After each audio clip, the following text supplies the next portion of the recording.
Hey, it's John Thomas here with Nestpoint Group for this week's update. Oh man, we are in the home stretch now. 20 days remaining, less than 500 hours until Election Day. And as you saw my update from a couple days ago, momentum seems to be with Trump. So here's the challenge as I see it this week. We can no longer say that there's plenty of time remaining. There just isn't. It's become fairly clear to me that momentum is on Trump's side, that Harris is potentially plateaued. Harris needs to regain momentum, and she knows it. You can see it from her posturing of things she's doing just in the last couple days. She's attempting to recapture what should be her base, meaningfully crack into owning the African American demographic, particularly black men. You may recall that I spoke about one of the main challenges Harris has had is that she is hemorrhaging with men and not just Republican men. These are Latino men. These are Asian men. These are black men. And that's problematic because that is the bits of the traditional Democratic coalition. And these are important demographics that she must win if she wants to win in places like Pennsylvania, Arizona, Nevada, etc. That is part of her coalition that she needs. So she's got to recapture them. Just today, I saw she started to pander on the issue of cryptocurrency, protecting black men in particular with cryptocurrency. I'm not sure how a racial anything relates to that, but she's speaking to that audience. She talked about legalizing marijuana and marijuana businesses for black entrepreneurs. She talked about giving loans to black entrepreneurs. So she's trying everything she can do to speak to young black males that are actually beginning to break for Trump. Now remember, Trump doesn't have to carry all black males. He just has to get more than his traditional fair share that would vote for a generic Republican. And he's doing that. You're also seeing Harris attempt to reshift momentum by doing a couple things. She unveiled over the weekend that Kamala released her healthcare medical records, and she's demanding that Trump release his because that's an attempt to highlight that Trump is old and out of touch.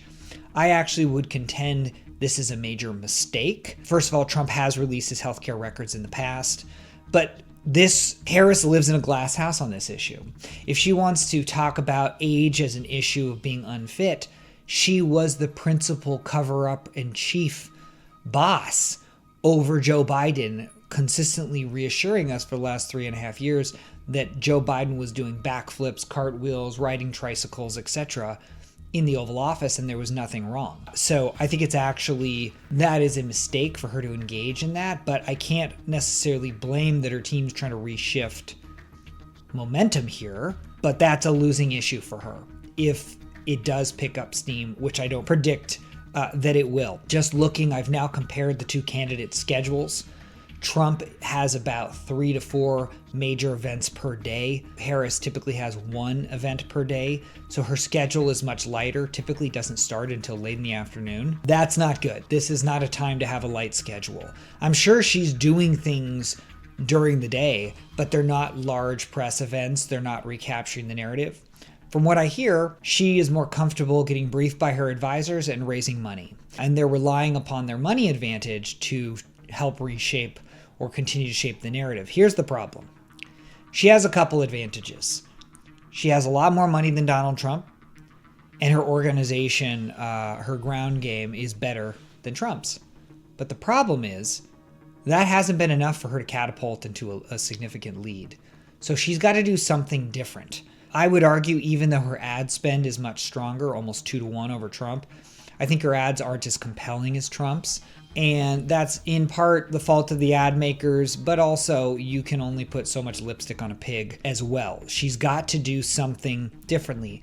Now, the new wrinkle that's been going on the last couple weeks is that Joe Biden is reportedly undermining Harris's efforts. And that's a problem. Joe Biden and his team are bitter and upset, but now it's also compounded with White House staff. White House staff under Joe Biden are looking at the real possibility if Kamala Harris wins, that they will all be fired and replaced with Kamala's people. They are upset about that. They don't think that's fair. And so they're working certainly not to do any favors for Kamala. The most pronounced thing we're seeing is that they're scheduling President Biden press conferences and news events at the same time as Harris rallies, splitting up the coverage. That's no good. The other thing I think Trump is doing well is he's doing a ton of major podcasts, 2-3 hour long podcasts, mostly on the bro podcast circuit, as I would call it. These are heavily dominant, very like sports related, bro talky, with large audiences. And why is he doing it? Because he wants to hold his advantage with men. I mean, he is absolutely killing it with men. And so I've watched a few of these. Certainly I've watched the highlights, but I've also watched a few of these podcasts. And it's funny, Trump does manage to go back to message and whatnot. But I think more importantly, he's a bro.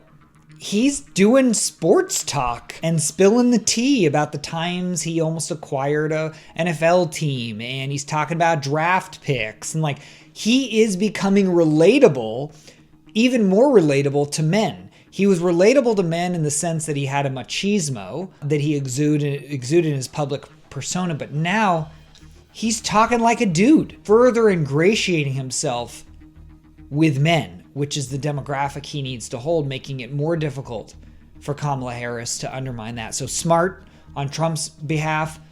I'm not sure that Harris can be more relatable to men than Trump can. I mean, it's just the dude. It's very clear. He's very comfortable in these unscripted moments, whereas Kamala Harris really isn't. The other thing Harris, you can tell, is grasping at straws. She has agreed to do a Fox News interview with Bret Baier. She's not doing that because everything's going swimmingly. She's doing it because she has to do it. We'll see what comes of it. I'm not sure that actually moves the needle, even if it goes well. I think it's actually fraught with peril and risk.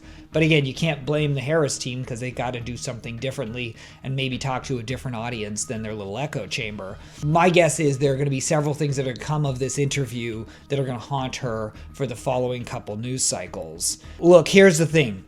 Harris is not expanding the map. Trump is expanding the map. So far as we go into this week, I'm not seeing anything shift differently. That's kind of my goal here in reporting for Spiever for the home stretch is any trends I'm seeing. Harris has plateaued. I think she probably will make some mistakes this week and next, which will cause her to further spiral. And Trump seems to have the momentum on his side. If Trump could solve the money gap, this race would be over. I don't think he's going to be able to solve the money gap in the next 20 days. So for him, he just has to keep doing public appearances, try to avoid major mistakes, and hope that Harris continues to screw up. And that should be enough for him to block her. But that's the state of the race. I'd rather be Trump than Harris at this point. And that's what I got for now. We'll talk in a couple days. Thanks again for watching.